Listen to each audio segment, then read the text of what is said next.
కాంగ్రెస్ ప్రభుత్వం ఫోన్ ట్యాపింగ్కు పాల్పడుతోందని ఆరోపించారు మాజీ మంత్రి కేటీఆర్. ముఖ్యమంత్రి స్వయంగా 3 మంత్రుల ఫోన్లను ట్యాప్ చేస్తున్నారని ఆరోపించారు.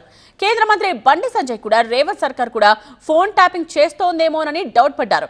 మరోవైపు ఫోన్ ట్యాపింగ్ చేసే కర్మ తమ ప్రభుత్వానికి పట్టలేదని కౌంటర్ ఇచ్చారు మంత్రులు భట్టి, పొంగులేటి. రేవంత్ రెడ్డి సొంత పార్టీ నేతలపై అనుమానంతో ఫోన్ ట్యాపింగ్ చేస్తున్నారని ఆరోపించారు మాజీ మంత్రి కేటీఆర్. తన సీఎం పదవికి ఎసరు పెడతారు అన్న భయంతో 3 మంత్రుల ఫోన్లను ట్యాపింగ్ చేయిస్తున్నారన్నారు. నీ సీటుకి ఎవడెసరు పెడతాడో అని చెప్పి ఇవాళ డిప్యూటీ సీఎం భట్టి విక్రమార్క, అదేవిధంగా రెవెన్యూ మంత్రి పొంగులేటి, అట్లాగే ఉత్తమ్ కుమార్ రెడ్డి ఇరిగేషన్ మంత్రి, వీళ్ళ ఫోన్లు నువ్వు ట్యాప్ చేయట్లేదా? ఈరోజు చెప్తావా? నీ మనవాడి మీద ఒట్టేసి చెప్తావా బయటకు వచ్చి నేను వీళ్ళ ఫోన్లు ట్యాప్ చేయట్లేదని? రాష్ట్రంలో వేలాది ఫోన్లు ట్యాప్ చేస్తున్నమాట వాస్తవం కాదా? చెప్తావా? లై డిటెక్టర్ ముందు కూర్చొని చెప్తావా? మగాడివైతే రా, బయటకు వచ్చి ఒట్టేసి చెప్పు దమ్ముంటే. కేంద్ర మంత్రి బీజేపీ నేత బండి సంజయ్ సైతం కాంగ్రెస్ పై అనుమానాలు వ్యక్తం చేశారు. ఫోన్ ట్యాపింగ్ చేస్తున్నారేమో అని ఆరోపించారు ఆయన. మరి ఈ ప్రభుత్వం డౌట్ వస్తుంది, ఈ ప్రభుత్వం డౌట్ వస్తున్నా చూడాలి. ఏదంటే ఆ సిస్టమ్ మొత్తం ధ్వంసం చేసిరా, ఫోన్ ట్యాపింగ్ ఆ సిస్టమ్ మొత్తం ధ్వంసం చేసిర్రు అన్నారు కదా. మరి నిజంగా ధ్వంసం చేసిరా అంటే కాంగ్రెస్ వాళ్ళు ఎత్తుకొని వాళ్ళు పెట్టుకున్నారు. కాంగ్రెస్ ప్రభుత్వం ఫోన్ ట్యాపింగ్ చేయించడం లేదన్నారు deputy CM Bhatti Vikramarka. Telephone tapping అన్న సంగతి ఏదైనా ఉంటే నేను చెప్పాలి, కానీ వారికి ఎట్లా తెలుస్తుందో నాకు తెలియదు. వాళ్ళు చేసిన పని అందరు చేస్తారని వాళ్ళు అనుకుంటున్నట్టుంది. It's not correct. కేటీఆర్ చెప్పిన 3 మంత్రులు సీఎం పదవిని ఆశించడం లేదన్నారు మంత్రి పొంగులేటి.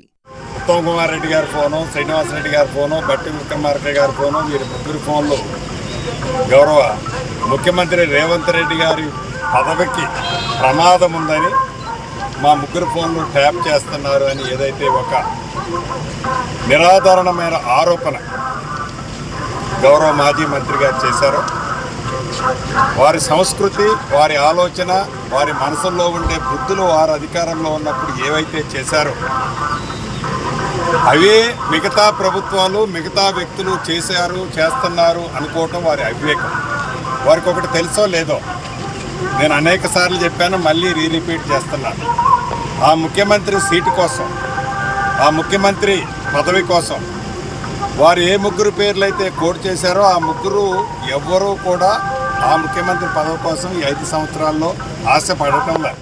ఇప్పటికే బీఆర్ఎస్ లో ఫోన్ ట్యాపింగ్ జరిగిందంటూ సిట్ విచారణ జరుగుతుండగా కాంగ్రెస్ ప్రభుత్వం కూడా ఫోన్ ట్యాపింగ్ కు పాల్పడుతుంది అన్న ఆరోపణలు కలకలం సృష్టించాయి. గోదావరి గట్టు మీద బనకచెర్ల పంచాయతీ ఇప్పుడప్పుడే తెగేలా లేదు. దీనిపై ఏపీ, తెలంగాణలో డైలాగ్ల వర్త పారుతూనే ఉంది. ఒక్కో పార్టీ ఒక్కో లైన్ తీసుకుని మాట్లాడుతూ రాజకీయాన్ని వేడెక్కిస్తున్నాయి. బనకచెర్లపై పొలిటికల్ వార్. ఢిల్లీలో చర్చలకు ముందు, చర్చల తర్వాత అన్నట్టుగా రాజకీయం నడుస్తోంది. బనకచెర్లపై అటు రేవంత్ సర్కార్ తో పాటు ఏపీ ప్రభుత్వంపై బీఆర్ఎస్ విమర్శలు చేస్తోంది. సముద్రంలోకి వృధాగా పోతున్న 3000 టీఎంసీల్లో 200 టీఎంసీలు మాత్రమే బనకచెర్లకు తరలిస్తే తెలంగాణకు నష్టమేంటని ప్రశ్నించారు ఏపీ మంత్రి నిమ్మల రామానాయుడు. ప్రతి సంవత్సరం కూడా 3000 టీఎంసీ నీరు వృధాగా బంగాళాఖాతంలో కలిసిపోతుంది. ఆ 3000 టీఎంసీలో మనం తీసుకునేది 200 టీఎంసీలు. అంటే అది కూడా వరద సమయంలోనే, 100 రోజుల వరద సమయంలో రోజుకి 2 టీఎంసీలు చొప్పున 200 టీఎంసీలు తీసుకోవాలనేటువంటి ఆలోచన. అది కూడా మొన్న ఏదైతే ఢిల్లీ జరిగినటువంటి సమావేశంలో కూడా రికార్డెడ్గా కూడా మనం కూడా సబ్మిట్ చేశాం. అసలు గోదావరి జలాల్లో తెలంగాణ వాటా ఎంతో తేల్చాలని డిమాండ్ చేశారు బీఆర్ఎస్ వర్కింగ్ ప్రెసిడెంట్ కేటీఆర్. 1486 టీఎంసీల్లో మొదటి నుంచి తెలంగాణ ప్రభుత్వం వాదిస్తున్నది కేసీఆర్ గారి నాయకత్వంలో 968 టీఎంసీలు మా ప్రాజెక్టులు ఇవి అని చెప్తున్నాం. అది తేల్చండి ముందు.